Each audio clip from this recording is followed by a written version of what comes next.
Hello and welcome to our second podcast. I'm speaking from Monk's Yard just outside Ilminster, having completed the board meeting for September, and we're just about to prepare for our annual general meeting, which is due to begin a bit later this afternoon here.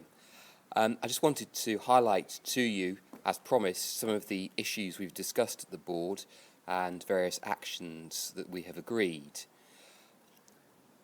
This month saw the executive directors all produce individual reports outlining key developments in their portfolios.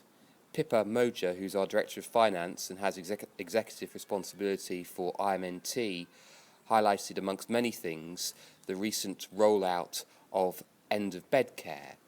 You may be aware this involves using mini iPads for nurses to record directly onto Rio patient observations. And I think it is a really exciting innovation and hopefully will increase the amount of time our nursing staff have with patients and also improve the quality of our record keeping.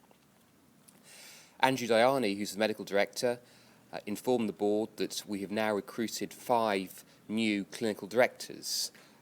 These are Lucy Knight, Stephen D'Souza, Sarah Oak, Sunil Ram and Louise Richards.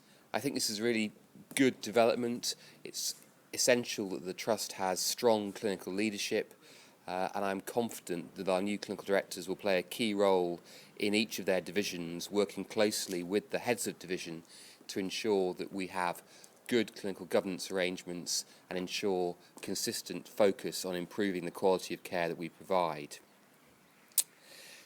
Phil Bryce highlighted that we've just received the annual PLACE report. PLACE stands for Patient-Led Assessment of the Care Environment. And as an organisation, we did pretty well, scoring higher than the national average in almost every category.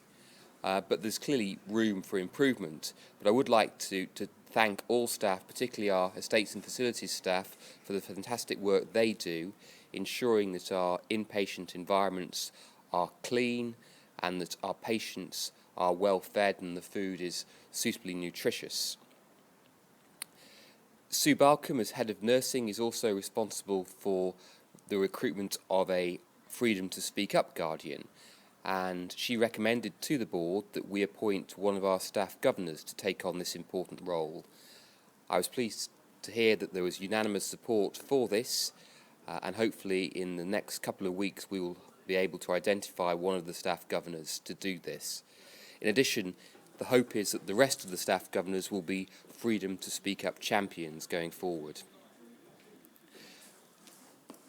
As always, during the board, we looked at the current financial situation, and it's fair to say that finances remain very challenging for us, as is the case across the wider NHS.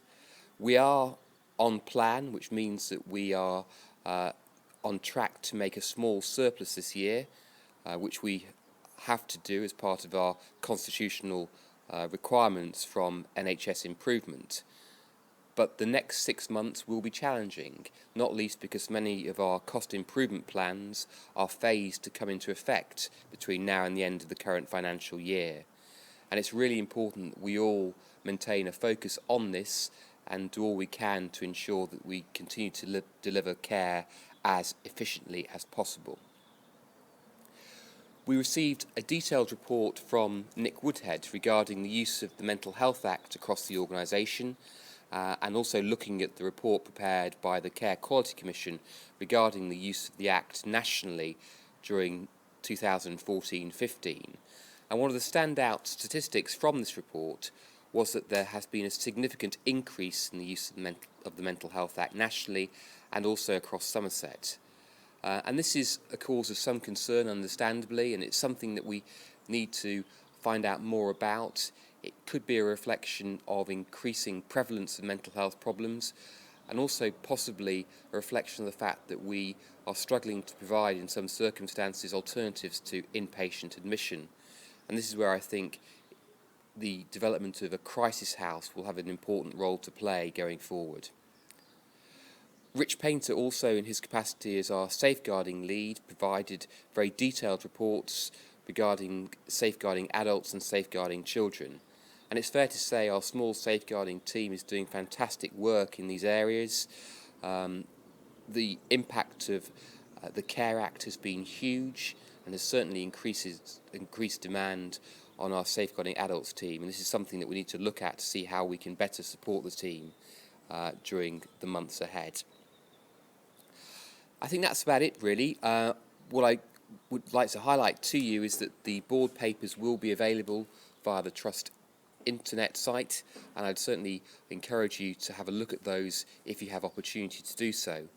And finally, the next board meeting will be in November, on the 22nd of November, and it would be great if members of staff from across the organisation could attend, or at least pop in. The first part of the meeting is a public meeting, and you're very welcome to come along, even just for 5 or 10 minutes, to get a sense of what we do and how we do things. Thank you as always.